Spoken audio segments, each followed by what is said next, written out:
Hello! Alam nyo guys, positive yung application ko, pumasa ako. Alam nyo, 5-star ito na hotel dito sa Medicine Hat. Dati sa Pilipinas, pinangarap ko rin talaga na makapagtrabaho ng hotel. Kaso hindi ako qualified kasi ang taas-taas ng standards ng mga 5-star hotel sa Pilipinas or 4-star hotel.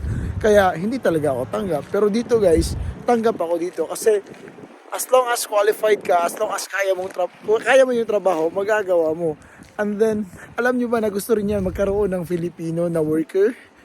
Kasi alam niya yung mga Filipino is masipag at saka matyaga. Kaya proud ako na sinasabi sa kanya na ako ay matyaga talaga at saka masipag. And then, alam nyo, pag gagawa kayo ng resume dito, isulat nyo na rin yung experience nyo sa Pilipinas. Para at least makikita nila kung ano yung trabaho nyo doon sa Pilipinas. Kasi may mga employer na tinitingnan din nila yung experience mo dito at saka sa Pilipinas. Yun lang.